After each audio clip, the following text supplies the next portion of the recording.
माँ कभी नहीं हारती। किसी गांव में महेश नाम का एक आदमी अपनी पत्नी मधु के साथ रहता था। उनका एक बेटा भी था जो कि बहुत छोटा था।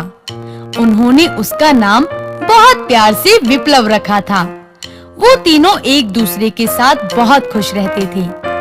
एक दिन उनके पड़ोस में हेमलता नाम की एक औरत रहने के लिए आई, जो कि बहुत सुंदर थी। अरे बहन जी, क्या आप यहाँ नई आई हैं? पहले तो मैंने आपको यहाँ देखा नहीं कभी। हाँ बहन, मैं पास वाले गांव में रहती थी, लेकिन वहाँ मेरा मन ही नहीं लगता था, इसीलिए मैं यहाँ रहने आ गई। अच्छा किया आपने। अगर किसी चीज की जरूरत हो तो बता देना। इसी तरह उन दोनों में काफी अच्छी जान पहचान हो गई और वो दोनों एक दूसरे के घर आने लगी। लेकिन इसी बीच महेश और हेमलता को एक दूसरे से प्रेम हो गया। जब ये बात मधु को पता चली तो वो अपने पति पर बहुत गुस्सा हुई। आपको शर्म नहीं आती इस उम्र में आशिकी करते हुए? आपका एक बेटा भी है, जरा उसके बारे में तो सोचिए।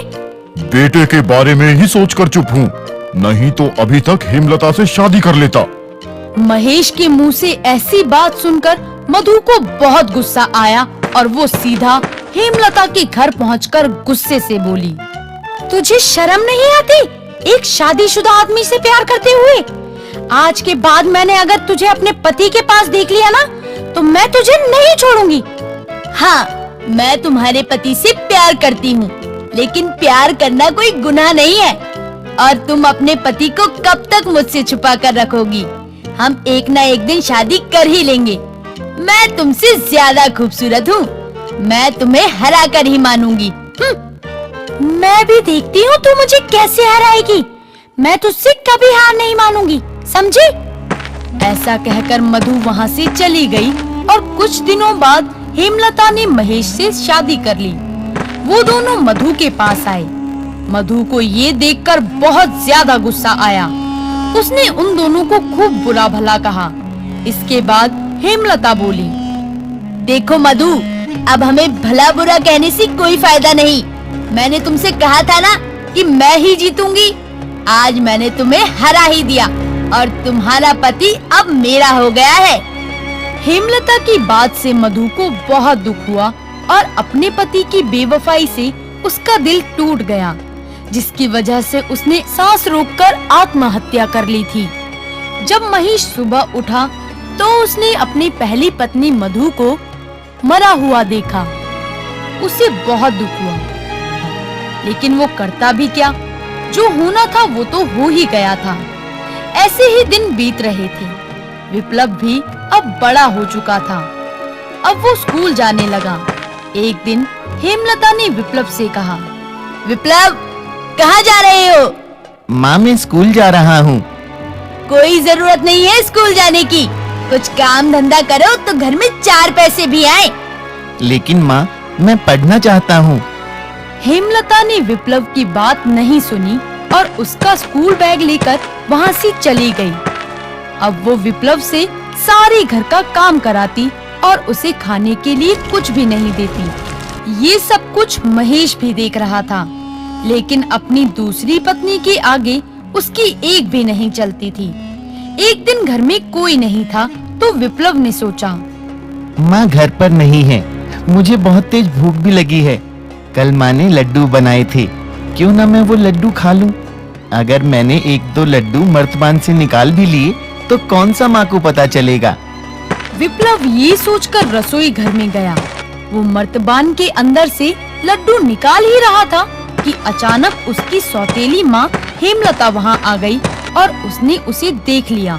हेमलता का गुस्सा चौथे आसमान पर चढ़ गया। वो विप्लव का कस के कान पकड़कर बोली, विप्लव के बच्चे, तेरी इतनी हिम्मत! तूने मेरे घर में चोरी की।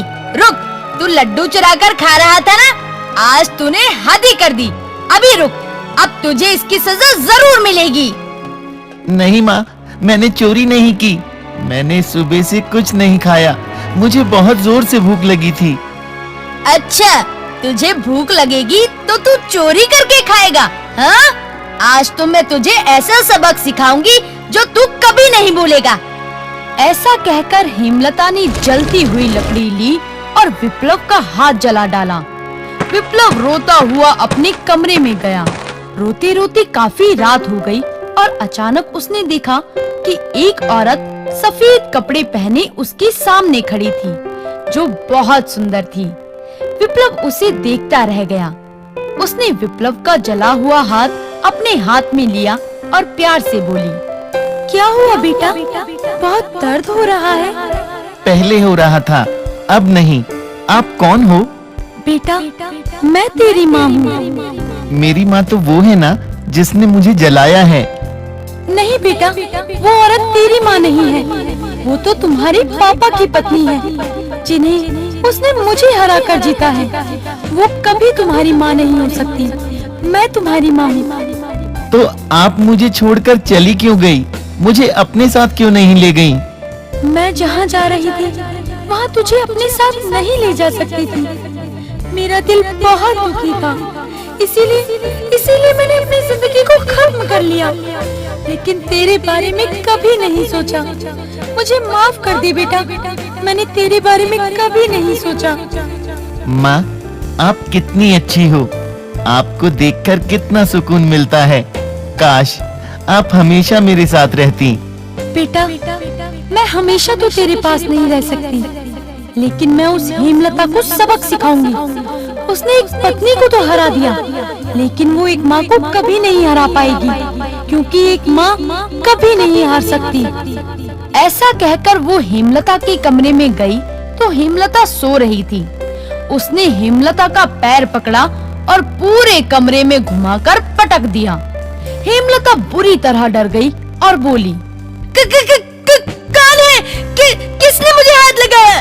मैं मधु हूँ। तुम्हारी हिम्मत कैसे हुई मेरे बेटे को मारने की? तुझे क्या लगा, जैसे तूने मुझे रास्ते से हटा दिया, वैसे ही मेरे बेटे को भी रास्ते से हटा देगी? लेकिन मैं तुझे ऐसा बिल्कुल भी नहीं करने दूंगी। तू जब भी मेरे बेटे को सताएगी, उसका बदला लेने में जरूर आऊंगी। इसका मतलब तुम मधु का भूत हो? मुझे माफ कर दो, मुझसे बहुत बड़ी गलती हो गई। मैं आगे से कभी भी विप्लव को तकलीफ नहीं दूंगी। इस तरह मधु ने हेमलता को खूब डराया। उसके बाद से हेमलता ने कभी भी विप्लव को नहीं मारा और विप्लव खुशी खुशी रहने लगा। वो जब भी अपनी माँ मधु को याद करता तो उसकी माँ उससे मिलने जरूर आती। इस तरह एक माँ ने मरने के बाद भी अपने बेटे का साथ नहीं छोड़ा। हेलो दोस्तों, हमें कमेंट करके जरूर बताएं कि आपको ये कहानी कैसी लगी।